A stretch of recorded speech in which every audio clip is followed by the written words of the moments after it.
আসসালামু আলাইকুম ভিউয়ার্স। এটা কি আলুর চিপস মনে হচ্ছে?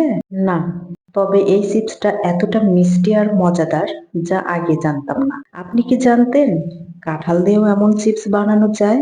তাও আবার না তেলে না ভাজা, শুধুমাত্র রোদে শুকিয়ে একদম ন্যাচারাল কাঁঠালের চিপস। সাথে থাকছে কোনো রকম কেমিক্যাল ছাড়াই বছর জুড়ে সংরক্ষণ পদ্ধতি। তাহলে চলুন এবার দেখে নেওয়া যাক।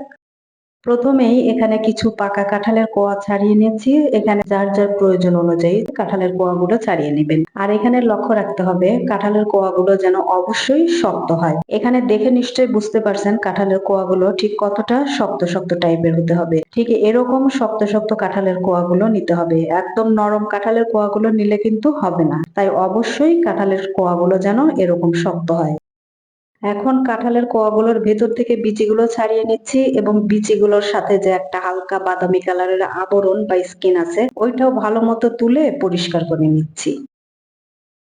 এ পর্যায়ে সবগুলো কোয়া থেকে কাঁঠালের বিচি এবং স্কিনটা খুব ভালো মতো পরিষ্কার করে নেওয়া হয়ে গেছে। এখন প্রতিটা কোয়াকে আমি ৬ টুকরো করে নিচ্ছি। এখানে আপনি কতটা পাতলা বা কতটা মোটা রাখতে চান সে অনুযায়ী অর্থাৎ আপনার পছন্দ অনুযায়ী টুকরোগুলো করে নিবেন। যেহেতু অনেকেই এটাকে কাঁঠালের চিপস, ক্যান্ডি বা চুইং গামও বলে থাকেন, তাই আমি ক্যান্ডি বা চুইং গামের শেপ অনুযায়ী টুকরোগুলো করে নিলাম। এভাবে করে আমার সবগুলো কাঁঠালের কোয়া টুকরো করে নেওয়া হয়ে গেছে। এখন এরকমই আরো একটা বড় প্লেটে অর্ধেকটা নিয়ে ছড়িয়ে নিচ্ছি। দেখতে পাচ্ছেন কাঁঠালের কোয়াগুলো ২টা প্লেটেই খুব সুন্দর মতো ছড়িয়ে নেওয়া হয়ে গেছে। এখন এই কোয়াগুলো আমি চুলার নিচে দিয়ে ভালো মতো শুকিয়ে নিব। আর আপনি চাইলে এই চিপস গুলো রোদেও শুকিয়ে নিতে পারেন। যেহেতু এখন রোদ নেই, বৃষ্টি হচ্ছে, তাই আমি চুলার নিচে দিয়েই চিপস গুলো শুকিয়ে নিব। এ পর্যায়ে আমার কাঁঠালের চিপস গুলো শুকিয়ে নেওয়া হয়ে গেছে।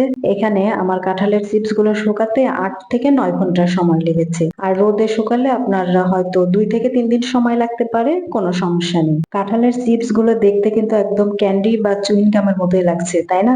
এই চিপসটা কিন্তু একদম কুড়মুড়ে হয় না, এরকম ক্যান্ডি বা চুইং গামের মতো একটু চিটকে ধরনের হয়। এখন একটু দেখিয়ে দিচ্ছি। দেখতে পাচ্ছেন? এভাবে ভাঙতে চাইলে কিন্তু ভাঙা যাবে না। এটা অনেকটাই চুইং গাম বা ক্যান্ডির মতো চিটকে টাইপের হবে। এখন দেখাচ্ছি সংরক্ষণ পদ্ধতি। কাঁঠালের এই চিপস বা ক্যান্ডি গুলো একটা শুকনো পরিষ্কার কাচের জারে করে এভাবে করে ভরে নিচ্ছি। চিপস গুলো ভরে নেওয়ার পর জারের ঢাকনাটা খুব ভালো মতো আটকে নিতে হবে। এখন রুম টেম্পারেচারে রেখেই বছর জুড়ে খেতে পারবেন এবং এর স্বাদ, রং, গন্ধ একদম ঠিকঠাক থাকবে। এভাবে কোনো রকম কেমিক্যাল ছাড়াই একদম ন্যাচারাল পদ্ধতিতে এবং একদম ন্যাচারাল কাঁঠালের স্বাদটা বছর জুড়ে পেতে চাইলে এভাবে সংরক্ষণ করতে পারেন। কাঁঠালের এই চিপস বা ক্যান্ডিটা খেতে কিন্তু ভীষণ মজার হয়ে থাকে। চুইং গাম যেমন চিবোতে চিবোতে একটা পর্যায়ে দেখা যায় কি আর মিষ্টিটা বের হয় না, কিন্তু কাঁঠালের এই ক্যান্ডি বা চুইং গামটা যত বেশি চিবোবেন তত বেশি মিষ্টি বের হতে থাকবে। তাই বিকেলের নাস্তা বা গল্পের আসর কিন্তু জমবে বেশ। আর রেসিপিটা ভালো লাগলে লাইক, কমেন্ট, শেয়ার এবং চ্যানেল সাবস্ক্রাইব করে পেজটা ফলো দিতে যেন ভুলবেন না। আজ এখানেই বিদায় নিচ্ছি। আল্লাহ হাফেজ।